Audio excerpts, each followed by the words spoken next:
Hi, this is Dan Miller, State Coordinator for the Culture of Life Committee of the State Council Knights of Columbus.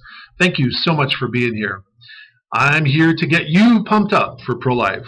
Sometimes that's not an easy job. The life issue is not easy to talk about, but we have to. If you don't, society will, and it won't be the version we'd like our kids to hear. As I said, it's never easy work, but we do it anyway, because anything that's worth doing is worth being done poorly. It's not that the pro-life culture aims low, but we do what we can and when we can. But here is some really great news as a direct result of your work over the last 43 years fighting abortion right here in the state of Wisconsin. What happened on August 22nd, 2016 will echo into eternity. That was the day Planned Parenthood of Wisconsin officially announced the closure of their abortion center located at 3800 North Gillette Street in Grand Chute. By my estimates, they killed in excess of 20,000 babies over their 33-year existence. Can you believe that? 33 years. But there will be no resurrection for Planned Parenthood. Ironically, the current population of Grand Chute is, take a guess. Yep. About 20,000. So Planned Parenthood and the abortion industry are in a death spiral. In 1991, there were 2,176 surgical abortion centers in the United States. Compare that to 517 today. In Wisconsin, there were 12 in 1991. But as of this closure, we are down to 3.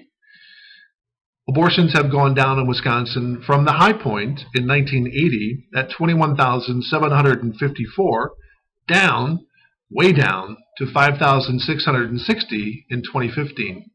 That's a 74% decline in 35 years. Praise God. Such great news.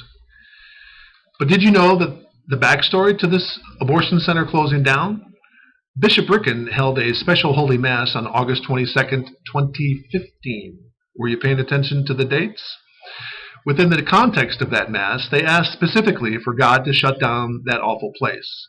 No less than 8 days later, Planned Parenthood of Wisconsin announced a temporary closure of the Grand Chute facility. Then, exactly 1 year to the date of the Mass in 2015, Planned Parenthood of Wisconsin announced that the Grand Chute facility would be closing permanently. August 22nd, 2016. That was the feast day of the Queenship of Mary. There are no coincidences with God. If you still don't think that this is a spiritual battle, you are missing out on the essence of our faith and trust in God. You have got to be engaged in this battle, and that means praying. And if there is anyone who is good at prayer, it is a Knight of Columbus. We are the foot soldiers. We are the church militant. We are in the foxhole.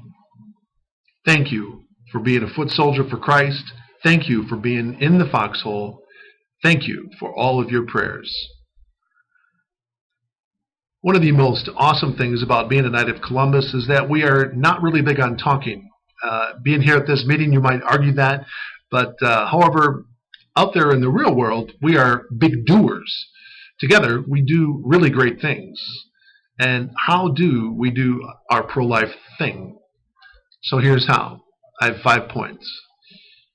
Number 1, the Knights of Columbus Pro-Life Essay Contest. It may not sound like much, but it's a huge deal to get the youth talking and more specifically, writing their thoughts down on how abortion is negatively impacting the world we all live in. Make no mistake, it is a huge deal. They are the next generation of pro-lifers. They will go out and they will become doctors, shipbuilders, politicians, nurses, engineers, soldiers, accountants, lumberjacks, salespeople, janitors, and yes, some will even become lawyers. They will care for us in our golden years. Don't you want your caregiver to be pro-life? I do. Number 2, the Lifesavers for Life program. This is modeled after the Tootsie Roll program, only it drives funds to local pro-life initiatives, and you direct the funds. It's a great awareness builder. Last year, you raised over $30,000 in this one initiative alone. We'd like more councils to get involved, but that starts with you. Your council will prioritize things that you are vocal about. That means that you have to go to the meetings and let it be known that this is an issue that is near and dear to your heart. I can't make it near and dear to your heart. Only God can do that through our faith. But if you don't do it, then who will? If you didn't get your order in for this year's Lifesavers for Life drive, you can always try to get product at Sam's Club or your local grocery store, and you can still do the drive. Number 3, the Culture of Life Grant Fund. Every year, the Culture of Life Committee sends out a massive mailing to each and every one of the 30,000 plus knights in the state of Wisconsin asking for a little small donation to fund this grant. And this fund grants pro-life nonprofits throughout the state who are the tip of the spear when it comes to pro-life work. The vast majority goes to pregnancy resource centers and post-abortive healing ministries. Whatever you donate counts towards your council's 100% pro-life goal, and if your council already participates in the voluntary assessment of $3.50 per dues-paying member, and some of your members contribute on top of that, you'll always be above the 100% level.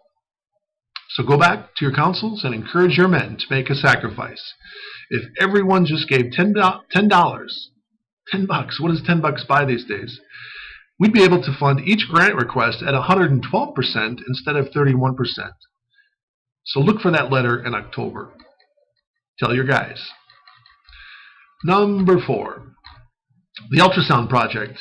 It's an awesome project. When women see their babies on these ultrasound images, 97% of them choose life.